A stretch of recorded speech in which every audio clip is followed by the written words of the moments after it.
আরো একবার প্রমাণ হলো what Bengal things today India things tomorrow. তামিলনাড়ুতে শুরু হলো নাম্মা উরু নাম্মা আরাসু। মমতা বন্দ্যোপাধ্যায় যেটা শুরু করেছিলেন, আমাদের পাড়া আমাদের সমাধান, অর্থাৎ একেবারে তৃণমূল স্তর পর্যন্ত মানুষ তারা তাদের প্রয়োজন মতো সমস্ত কিছু হওয়ার পরেও আরো যদি কিছু থাকে তারা নিজেরা সেই উন্নয়নের প্রসেসে অংশ নিতে পারছে। কম বেশি ৮০,০০০ বুথ, এক একটি বুথে ১০ লক্ষ টাকা পর্যন্ত বরাদ্দ, ধরতে পাচ্ছেন ৮,০০০ কোটি টাকা। মানুষ বুথ ভিত্তিক উন্নয়নের পরিকাঠামো। মমতা বন্দ্যোপাধ্যায় একের পর এক ঐতিহাসিক ভাবনা চিন্তা থেকে নতুন মডেলে উন্নয়নকে তৃণমূল স্তরের মানুষ অব্দি পৌঁছে দিচ্ছেন। একদিকে পরিকাঠামো, রাস্তা, আলো, জল, নাগরিক পরিকাঠামো, অন্যদিকে কন্যাশ্রী, রূপশ্রী, স্বাস্থ্যসাথী, লক্ষ্মীর ভান্ডার, ৬০টা ৭০টা ৮০টা ৯০টা তারই নতুন।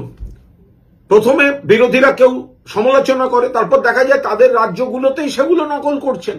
তার কারণ মমতা বন্দ্যোপাধ্যায় মানুষকে পরিষেবা দেওয়ার নতুন মডেলগুলো ভেবে দিচ্ছেন।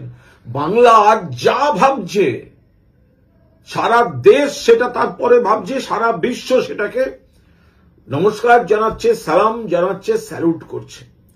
ফলে আরো একবার তামিলনাড়ু সরকার যেভাবে আমাদের পাড়া আমাদের সমাধান, ২ কোটি মানুষ ইতিমধ্যেই সরাসরি ক্যাম্পগুলোতে চলে গিয়েছেন, এতগুলি ক্যাম্প সারা বাংলা জুড়ে মমতা বন্দ্যোপাধ্যায় সরকার, মমতা বন্দ্যোপাধ্যায় মাননীয় মুখ্যমন্ত্রী যে পথ দেখিয়েছেন, এরকম ভাবে অনেক রাজ্যে অনেক বিরোধী দল, অনেক প্রতিপক্ষ আমাদের, তারা কেউ ক্ষমতায় থেকে রূপায়ণ করছে, কেউ ইস্তাহারে দিয়ে দিচ্ছে।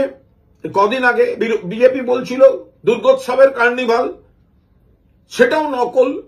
ত্রিপুরায় সেখানকার সরকারকেও দুর্গাপুজোর কার্নিভাল করতে হলো এবং মাননীয় মুখ্যমন্ত্রীকে দেখে ওখানকার মাননীয় মুখ্যমন্ত্রী সেখানে বসে রইলেন।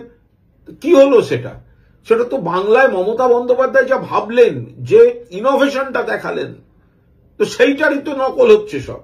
তো তামিলনাড়ু আরো একবার দেখালো যে what Bengal things today India things tomorrow.